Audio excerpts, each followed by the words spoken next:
মেয়ে মানুষের জীবন জন্মে যাদের দুঃখ থাকে সারা জীবন তাদের দুঃখ কষ্টে থাকে। যতই সুখের পিছনে ছুটুক না কেন কখনোই তারা সুখের লাগর পায় না। বলছিলাম পাশে এক শ্রমিক ভাবির কথা। সে গার্মেন্টস শ্রমিক, গার্মেন্টসে চাকরি করে।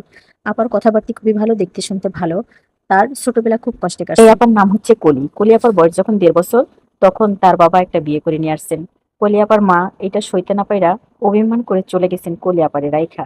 কলি আপা সৎমার ঘরে বড় হয়েছে, বুঝছেন তো সৎমার ঘরে একটা মেয়ে বড় হওয়া কত কঠিন। 13 বছর বয়সেই কলিয়াপাড়ি বিয়া দিয়া দিছেন। 13 বছর বয়স থেকে আগুনে জ্বলতেছেন। ওই যে ভাগ্যের লিখন না যায় খণ্ডন, মার কপালও যেমন, ঝির কপালও তেমন। এই ঘরে কলিয়াপার 5টা মেয়ে। জামাইটা ভালো না ভাদের না। জামাই রিক্সা চালায়, মন চাইলে চালায়, মন না চাইলে চালায় না। যে কয় টাকা কামাই করে সেই কয় টাকা চা বিড়ি খেয়ে শেষ করে, আর প্রত্যেকদিন বউর সাথে এসে কাজ করে। 5টা সন্তানের বাবা, কিন্তু প্রত্যেক মুহূর্তে তার বউরে প্রয়োজন হয়। বউ তারে সময় দিতে না পারলেই ঘরের মধ্যে গ্যাঞ্জাম শুরু হয়ে যায়। এইটা ওই মহিলা সহ্য করতে পারে না। মান সম্মান বলে একটা কথা আছে, মেয়েরা তো আর ছোট না। বড় মেয়েটারও 13 বছরে বিয়া দিয়ে দিছে। ঠিক করলে আবার জীবন যেমন ওই রকমই। সেই মেয়ের বিয়ে হওয়ার পর একটা বাচ্চা হয়েছে। ওই জামাই আর একটা বিয়ে করে ফেলাইছে, মাইয়া এসে পড়ছে মার কাছে, এটারে নিয়ে অশান্তি। মাইয়া এই অশান্তি সহ্য করতে না পেরে নাতি রেখে মায়াটার আর এক জায়গায় বিয়া দিয়ে দিছে। হ্যাঁ, চলে গেছে শ্বশুর বাড়ি। আর এই নাতিও পালে, মাইয়াও পালে, চাকরিও করে। মানে কি যে এক অবস্থা, বিশৃঙ্খলা অবস্থা। মানে কলিয়াপার জীবনে শান্তি বইলা কিছু নাই। জামাইটাও যদি ভালো হইতো তাও দুঃখের কথা কইতে পারতো, সারাদিন কাম করে এসা। গার্মেন্টস এর কাম তো বুঝেন, অনেক কষ্ট। তার মধ্যে জামাইয়ের প্যারা, পোলাপানির প্যারা, নাতি একটা ছোট। সবকিছু মিলে কলিয়াপার জীবনটা একবার অতিষ্ঠ হয়ে গেছে গা। মাইয়ারাও কথা শুনে না, কারণ এখনের পোলাপান তো কথা শুনে না।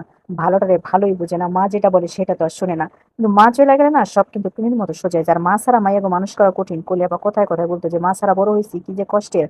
আমি এই কষ্ট এখন সইতে পারি না, আমার মন চায় চলে যেতে, কিন্তু আমার জীবনটা যে অনেক কষ্টের, আমি এই জন্য এই মাইয়াডিরে ছেড়া চাই না। কিন্তু আল্লাহর কি লীলা খেলা, এটা কি আর মানুষ বুঝে? কলিয়াপার জীবনে নতুন একটা বেটা আসলো। সেই বেটা কলিয়াপার অনেক লোভ দেখাইলো, কলিয়াপারে সুখ দিতে চাইলো। কলিয়াপা রাজি হয়ে গেল। কে না চায় সুখে থাকতে বলেন? এত কষ্ট এত যন্ত্রণা তো আর সহ্য করতে পারে না। টাকার যন্ত্রণা কলিয়াপার কাছে কিছু না, কারণ কলিয়াপা নিজে ইনকাম করে, নিজের সংসার নিজে চালায়। প্রত্যেক নিয়ত ঝগড়াঝাটি, এই ভাত জ্বালা সহন যায় কিন্তু এই দাঁত জ্বালা সহন যায় না। এটা কলিয়াপার কথা। কলিয়াপা বলে আমি একবেলা না খাই থাকবো, কিন্তু এই বেটার কথা এখন আমার সহ্য হয় না। এত বছর সহ্য হয়েছে, কিন্তু এখন তো আমার বয়স হয়েছে। পরে কলিয়াপা ওই ছেলেটার সাথে চলে গেল। যাই হোক, ছেলে না বেটা, সেখানে আর কলিয়াপা ভালো আছে। কিন্তু এখানে যে মাইয়াগুলো রেখে গেছে, ওর বাবা এখন টুনির মতো সোজা গেছে। বেটারা না থাকতে দরদ বুঝে না, চইলা গেলে না একদম টুনির মতো মানে শক্ত হয়ে যায়। কেন শক্ত হয় জানেন? তখন বুঝে যে কত ধানে কত চাল, আর দিন যাপন যে কত কঠিন। এটা খুব ভালো করে বুঝে। 2টা মাইয়ারে চাকরিতে লাগাই দিল, দুইটারই 2-3 মাস পরে বিয়ে হয়ে গেল।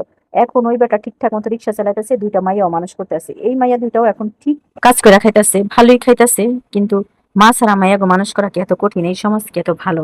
তারপর মাইয়া দুইটার বুঝ বিবেচনা দেখি ভালো, কতদিন ভালো থাকবে জানি না। কিন্তু এই লোকটা এখন আর বউ প্রয়োজন হয় না, এখন আর ঝগড়াঝাটির প্রয়োজন হয় না। এখন সে ভালোই আছে। এখন প্রতিদিনই সে রিক্সা চালাচ্ছে, বাজার করতেছে, রান্না করে মেয়েদেরকে খাওয়াচ্ছে। কেন? তুমি এই ভালোটা কয়দিন আগে হইতা। ওই মহিলাটা যে চইলা গেছে, মানে কলিয়াপা, সত্যি টাকার অভাবে চলে যায় না। উনি অনেক কষ্ট করছে, তখনই যায় নাই। এখন পোলাপান বড় হয়েছে, এখন চাকরি করবো, সব পোলাপান লইয়া খাইবো। শুধু এই বেটার অশান্তিতে গেছে। আর দেখেন জন্ম লগ্ন থেকে তাদের যে পরিস্থিতিটা হয়ে আসছে, ওনার মা চলে গেছে, ওনার বাবা বিয়ে করছে, ওনার মাইয়ার জীবন এক, আবার উনিও চলে গেল। এরপর ওই ছোট ছোট মাইয়াগুলার বিয়ে হলো। এখন যে 2টা মাইয়া আছে, আল্লাহ জানে এই দুইটারই কবে জানি বিয়ে হয়ে যায় অল্প বয়সে।